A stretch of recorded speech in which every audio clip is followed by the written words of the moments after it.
Here we are with my #1 favorite leg attack. This is from half guard.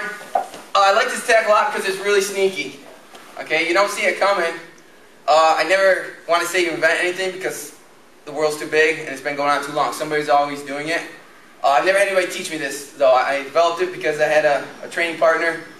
I played half guard a lot and I got pretty good at sweeps, and his balance started getting really great. He was hard to sweep. And one day I nailed something like this, and then we played around and I got a variation and I ended up with this. And I nail it all the time when I want to nail it. It's almost a give me lock.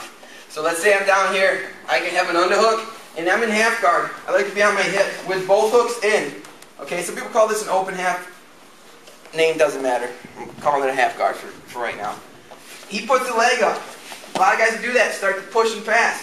What I need to make happen here, I'm going to stretch the bottom leg and pull myself under him. Okay? Now I want to make sure my hips are flat, not on the side. Okay, I want my shin, if you look, my shin bone has caught his knee. And I'm here. I keep my arms tight so I don't get arm locked. And I hold. He can move around, I don't have to rush this lock. Now what I'm going to do here, lift his leg just a little bit. If I lift it like this, what's that tell the guy? Something's happening. Something crazy's going on. Defense mode. If I lift it like this, he thinks I'm just trying failed sweeps.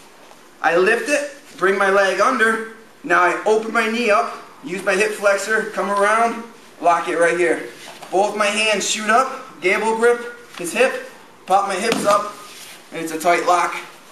Compression lock right on the shin. Okay? Let's look at that again. I can be in this position. He puts the leg up. I pull myself under. Flat hips. Now look, the key here is a lot of guys when I teach this and show it, they'll try doing this. They'll leave this leg high and try to lift over. Look at all the space it leaves. Look how much work I'm doing. He knows something's going on. The key is to have this leg be more or less dead. I lift it, look, only a couple inches. Then I clear, triangle it. His foot drops into my hip. I gable it and pop my hips, and I end up with the lock there nice and tight. Let's look at this from this angle. He goes up, I pull myself under. Flat, elevate, triangle, hips. And I got the lock. Again.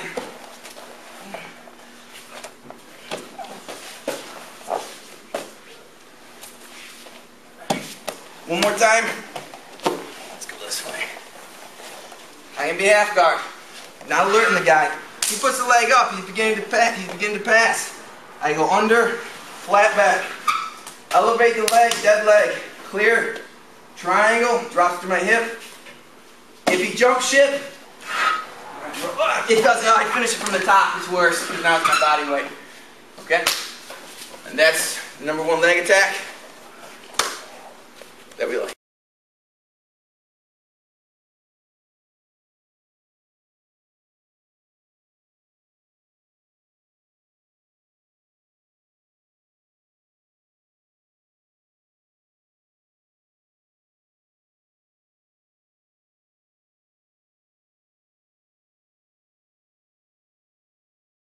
Sonia, I'm going to share with you my 5 favorite leg attacks. These are game-changing leg attacks. I don't care if your game is mixed martial arts, Brazilian Jiu-Jitsu, or submission wrestling. And how do I know they're game-changing? Because I've been in the game a long time. Back in '95 when I started, if you leg lock somebody in a competition, especially Brazilian Jiu-Jitsu competition, you were booed. You were looked down. You didn't do that. You didn't know what you were doing if you leg locked somebody. Couldn't be farther from the truth now. Mainly I credit Abu Dhabi. Once you start wrestling a lot more without the gi, you realized things were slipperier. You had to attack bigger things. What are bigger than the legs on the body, okay? I didn't like this at all. Let's start over. I had a rough start. Wait a minute. Shut off from saying this, #2.